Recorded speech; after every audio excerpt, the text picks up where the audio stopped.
Last week we began a study in looking at the question of morality. Who sets the standard, God or man?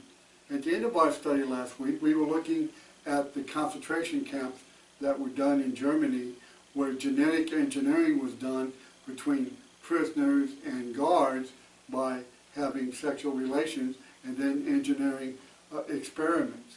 And again, these things were done by a man in a nation who determined that they were right and appropriate because, again, if man sets the standard, then that kind of behavior is acceptable. Now, in Romans 3 verse 8, God denies this false love that the ends justify the means. The ends don't justify the means. You can't make wrong, you can't make right something that's wrong. Something that God says is wrong will never be able to be made right. That's like saying that you can take a crooked path and you can make it straight. If the path is crooked, it's going to remain crooked. You see, the problem is when man determines the truth of a given subject, then he can change it, he can alter it, he can amend it. But God says that the ends do not justify the means. And why not say, let us do evil that good may come? As we have slandered reported, as some affirm that we say, their condemnation is just. Well, why don't we do evil that good may come? We'll misuse the relationship between man and woman. We'll misuse the sexual relationship. And we'll bring these children into the world. And then we'll use genetic engineering to do tests and experiments to create the master race. We're trying to do it for the good of humanity. Why don't we do evil that good may come? That's the type of reasoning that was used in Germany. Does that make it right? Does that make it acceptable? It does if man sets the standard. You can't oppose it. I couldn't oppose it. We couldn't oppose it if man sets the standard. We couldn't say that was wrong. We couldn't say that was bad behavior. We couldn't say that was evil. But we do. Why? Because it goes against the conscience. It goes against our understanding of right and wrong. But not if man sets the standard. That's what I want you to see. When you allow that man sets the standard instead of God, there is no way to call something sinful. There is nothing to call something evil or to call something bad behavior if man sets the standard and not God. God's morality is not situation ethics. Joseph's faith in God was tested by a woman's love. Now, we can go to Genesis chapter 37, and we're going to read some passages, but let me set the stage for what happened here. In Genesis chapter 37, we see that Joseph has been sold into slavery by his brothers out of their jealousy. And he was sold to the Ishmaelites, but the Ishmaelites sold him to the Egyptians, and he ended up in a man's house called Potiphar. And Potiphar began to notice that everything that Joseph did, it just went well. That God blessed him in whatever he did, and whatever he would give over to Joseph to take care of, it flourished. And so he really made Joseph the second person in command in his household. But Joseph was a young man. He's far away from home. He had been separated from his family. His father thinks he's dead, and he's been separated all these years. And he's growing up, and he's a good-looking young man, and that gets the attention of Potiphar's wife. And Potiphar's wife continually hounds him and tries to seduce him, to try to get him to commit adultery with her. And she does this on numerous occasions, pleading with him to sleep with her and commit adultery. So we pick up the story in Genesis chapter 37, beginning in verse 7. And it came to pass after these things that his master's wife cast longing eyes on Joseph and said, lie with me.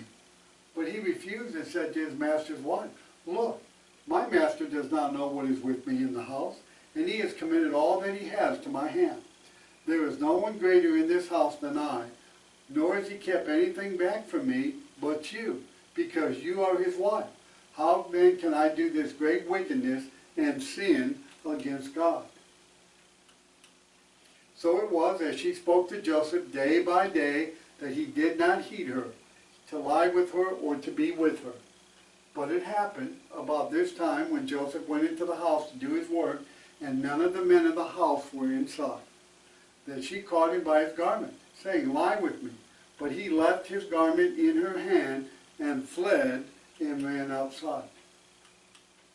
And so it was, when she saw that he had left his garment in her hand and fled outside, she called to the men of the house and spoke to them, saying, See, he has brought in this to us a Hebrew to mock us. He came to me to lie with me, and I cried out with a loud voice. And it happened when he heard that I lifted my voice and cried out, that he left his garment with me and fled and went outside. So she kept the garment with her until her master came home. Then she spoke to him in the words like these, saying, The Hebrew servant whom you brought to us came in to mock me. And so it happened, as I lifted up my voice and cried out, that he left his garment with me and fled outside. So it was, when his master heard the words which his wife spoke to him, saying, Your servant did this to me after this manner, that his anger was aroused. Then Joseph's master took him and put him into prison, a place where the king's prisoners were confined, and he was there in prison. Now, let's go back for a moment. Let's go back for a moment. Here is David. Here is Joseph. He's a young man. He's away from home. He's done nothing wrong. He's there because of the sin of his brothers. He's been separated from his family. He knows no one. He's a servant in a man's house. And his wife is a beautiful woman. And he is a beautiful young man. And she wants him to commit adultery. Now, who's going to know? You know what? He shouldn't even be there. He should be home back with his family. And so he's there unjustly. And anyway, he's a young man. He's growing up. His hormones are going crazy. And here's this beautiful woman that wants him. And then there comes an opportunity where nobody's in the house except him and her. And he could satisfy his sexual desire, and he could lie with her and nobody would know. And he could justify it by saying, I didn't make the proposition, she did. We're two consenting adults. That's what she wants to do, and I'd like to do that, so we're consenting adults. It doesn't violate my conscience. I'm not forcing myself, and nobody's going to know. It's just going to be between me and her. But why did Joseph not do that? He said that it wouldn't be first, it would be against God. This would be a sin to God. How could I do this great sin against God? And then how could I do this great sin against your husband? Your husband put me in this position of authority. He put everything in this house over my authority except you, and he's held you away from me because you're his wife. And I can't violate that trust, and I can't violate the trust that God put in me, because that God says that's sinful to have another man's wife. That's adultery. And under the old law, that's not in effect yet, there will be, he still lives under the patriarchal law, but that was a law that must have been in the patriarchal age, that adultery was sinful, and so he would not sin against God. You see, but why? If man sets a standard, then he should have committed adultery. Who would have known? Who would have known?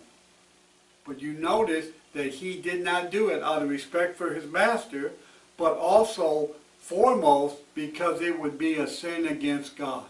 You see, the situation didn't dictate the right of his action.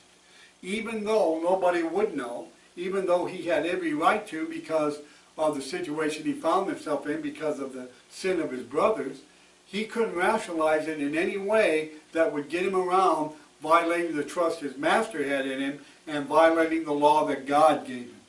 You see the point? You see the point? Situation didn't dictate that that was the right action. He refused to do it because it was against God's teaching. Again, he holds true to God, even in a situation that would have kept him out of jail. You look at what he did, what was right, and where did it end him? He got him in jail. I've heard people say, well, he should have just committed adultery and he wouldn't have been in jail. No, the ends do not justify the means. Wrong is wrong under any circumstance. This is another example. What about David justified God, not himself? David confessed his sin and affirmed that God was right.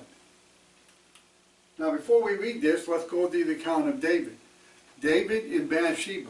In 2 Samuel chapter 12 and 13, we see the sin of David. David's men are out in the field fighting and supporting and defending his kingdom. He goes out in the evening and goes out on the top of his palace to get some, to his palace, and goes out on the roof to get some fresh air, and he looks across on another roof, and there is a beautiful woman bathing. Now, what he should have done, he should have gone in, back to his home, but that's not what he did. He continued to look. And he continued to look, and it's generated lust in his heart. And then he asked to find out who she was. And he found out that she was the wife of Uriah the Hittite, one of the men that were fighting for him in the field. And then he sent for her. When he found out that she was someone else's wife, that should have been the end of it. But no, he sends for her. She comes, and he commits adultery with her. And then she sends word later that she is with child. And now he's got a problem. Now he's committed adultery with this man's wife, and now she is pregnant. And so what does he do? He tries to cover up his sin. He brings back Uriah from the field, and he, with the disguise of wanting to know how the battle's going. And he gives him a report, and he tells him to rest and go down to his house and stay the night, and then he can return to the battle tomorrow. But Uriah is a very, very diligent and committed soldier. He goes down to he doesn't even go down to his house. He sleeps outside of the king's palace. And when David said, "Why didn't you go down to your house and rest there tonight?" He says, "Well, how can I do that when my men are in the field sleeping in tents? I will not do such a thing. I won't go down and eat and comfort and lie with my wife when my men are in the field defending your honor. I'm not going to do that. That would be wrong." And so then, when that failed, he got him drunk. He got him drunk and in hope that he would go down and lie with his wife. He got drunk and he slept on his doorstep. He never went into his house. And again, so it failed twice. So he sends him back to the forefront with a letter to give to Joab, his commander. And in the letter it said, you take Uriah, you put him in the front of the fiercest battle, and then you pull away from him. No questions asked, this is what I want you to do. And Joab, being a good soldier and following the instruction of his king, put Uriah in the fiercest battle, put him up front, pulled back from him, and he was killed. Word comes back that he's been killed in battle. There's a period of mourning, and then he calls Bathsheba to come to him, and he makes her his wife. And so nobody's the wiser. Now she's his wife, and if she has a child, then it's David, and nobody will know the difference. Well, no, not so. God sent Nathan the prophet to him and told him a little story about a man that was traveling. And this man came to, this stranger came that was traveling and came to this rich man, and it came time to feed him, and he had many lambs, but he had a servant that had one lamb that he treated like a pet and like part of his household, and instead of taking one of his many lambs to kill it and dress it and feed the stranger, he took that one man's lamb and he killed it and he gave it and dressed it and fed it to the stranger. And Nathan asked David, he said, what do you think about that man? Well, it says David was angry, he was robbed. He said that man should have to repay fourfold for what he did to that man. You remember what Nathan told David? He said, David, you're the man. That's what you did. You took another man's wife. You took another man's wife and you brought this great sin upon this nation by your example and by your influence as king. And the example, you're supposed to be an example. And you took this man's wife, and if that wasn't bad enough, then you had him killed to conceal your guilt. Now if you read the account in 2 Samuel 12, when Nathan confronted him, he said, I have sinned. I have sinned. He didn't try to justify his behavior. He didn't try to rally. He goes, well, you know, I was just walking out minding my own business and she was out there bathing. Had she not been out there bathing, this wouldn't have happened. you know, she deserves some of the blame in this. No, he didn't do that. He didn't try to rationalize his behavior. He accepted his accountability. And Nathan told him, God has put away your sin, you will not die. But the child that was conceived between you and her, that child will not live, that child will die. And the blood will never depart from your house. What you did secretly, God is going to do to you openly. And so there are extreme consequences because he went against God. And so that child did die after 7 days. And the blood didn't go far from his house. And Absalom tried to take his kingdom away from his father. And as one of the instructions of one of his advisors, he took all of his concubines that he had left when he fled and ran away from Absalom. And he took them up on the roof of the king's house, and he committed adultery with them in the open for everyone to see. You see, that was a consequence for his action. He paid a consequence for violating God's law. Now, in Psalms 51, he is recounting this. He's telling how he felt. Listen, have mercy upon me, O God, according to your loving kindness. According to the multitude of your tender mercies, blot out my transgression. Wash me thoroughly from my iniquity and cleanse me from my sin. For I acknowledge my transgression, and my sin is always before me. Against you and you only have I sinned, and done this evil in your sight, that you may be found just when you speak, and blameless when you judge. Notice, he didn't just sin against Uriah. He said, I sinned against you. You only have I sinned against and done this evil in your sight. And you're just. When you speak, you're just. And you have the right to judge me. You see, he understood. He understood that David didn't set the standard. He couldn't rationalize this situation. He couldn't justify this situation. He couldn't do anything to make what he did right. It was wrong, and he knew it was wrong.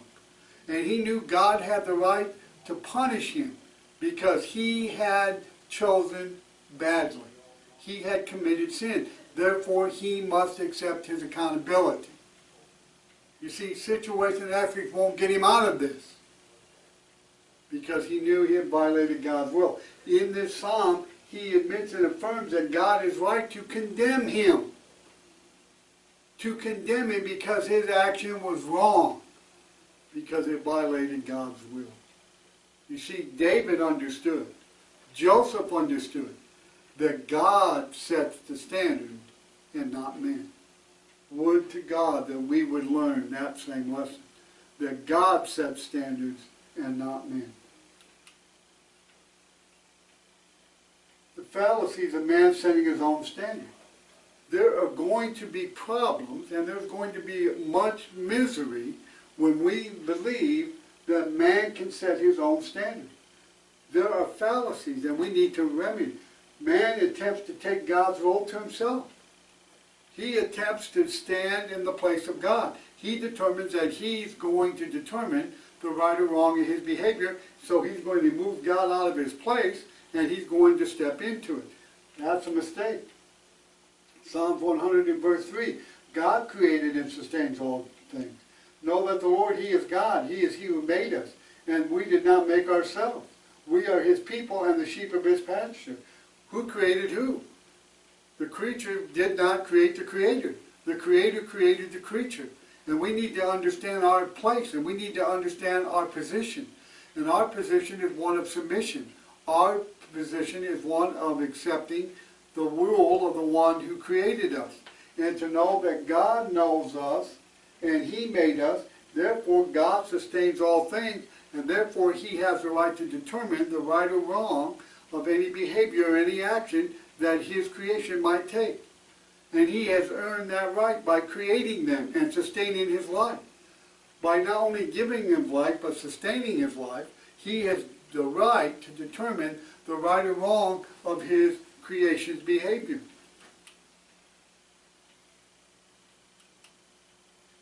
First John 1 verse 5, God is the origin of light and truth.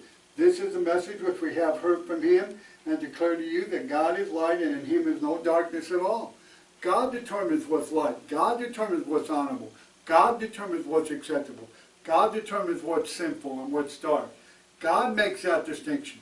We don't have the right to make that distinction. And when we believe that we can make those distinctions for God and that we can stand in God's place, then we've stepped out of our realm and out of the position that we should be in. It's a fallacy to believe that we can step into God's position and push Him off the throne and put ourselves there. That's a fallacy, and it will bring many, many problems when we try to do that.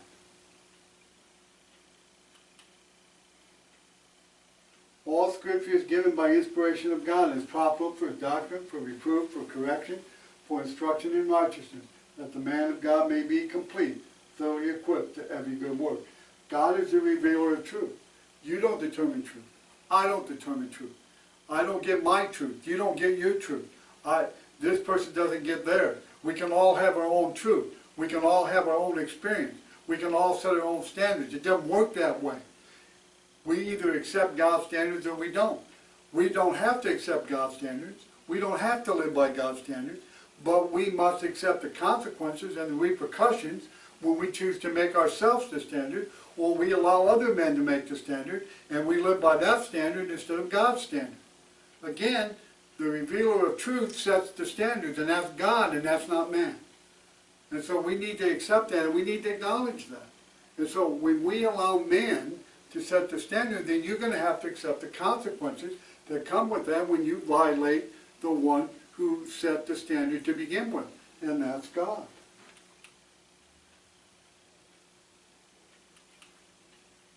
Second Thessalonians 2, 3, and 4. Man in God's role, that's the man of sin.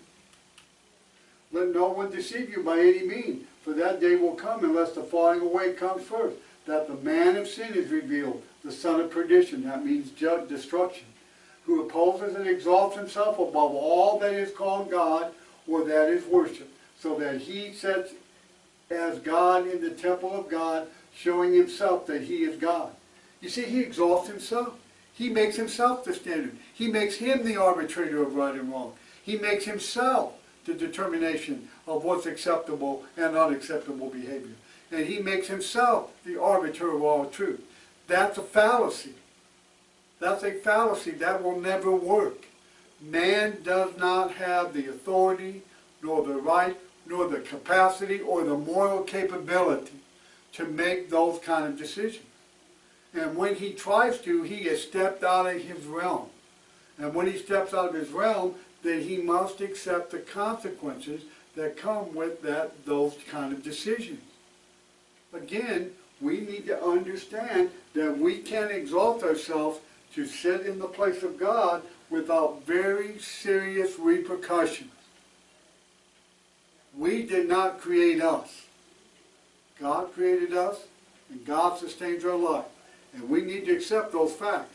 And when we don't, then we're going to have to accept the consequences of trying to change that. False premise. Man can know without God what is right, wrong, loving, or best. No. You remember where we began this study? It is not the way of man, is not in himself. It is not a man who walks to direct his own steps. Man was not created with the inherent ability to know what's right or wrong. You and I were created with the ability to know this is right, this is wrong. This action is acceptable, this is unacceptable. This is bad behavior, this is good behavior. We were not created with the ability to distinguish those two things.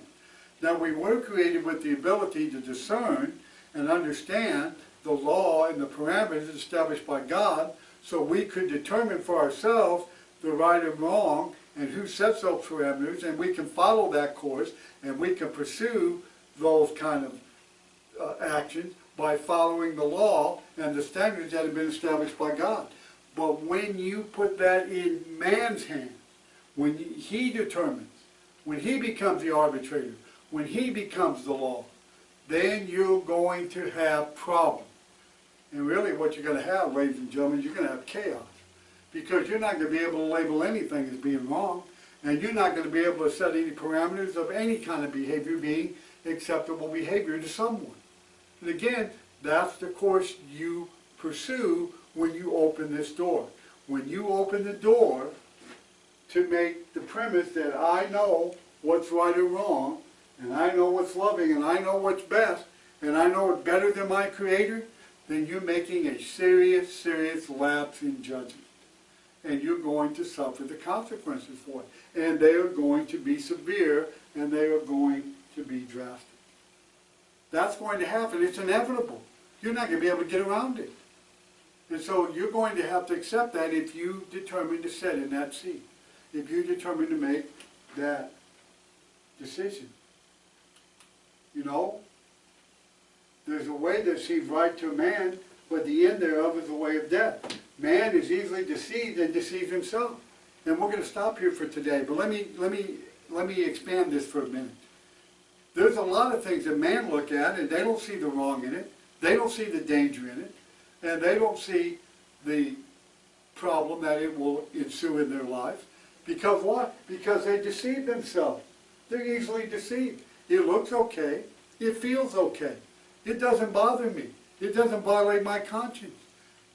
And anyway, it just involves me. It doesn't matter what other people think.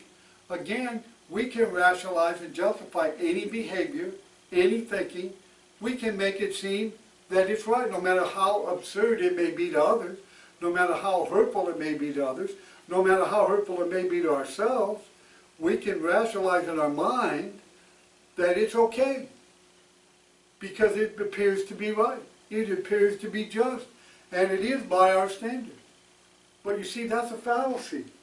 It's false, ladies and gentlemen. In conclusion this morning, it is false that you and I have the ability, with the wisdom, to know the right or wrong, to know good or evil, or the loving or what's best in any situation without the guidance of God who created us. If we don't allow God to stipulate to us how we should live, how we should conduct ourselves in this life, how we should determine the path that we walk, and the right or wrong of whatever decisions we make, if we don't allow God to do that, we're going to lead ourselves into a mess. And we're going to lead ourselves into eternal destruction in the final analysis.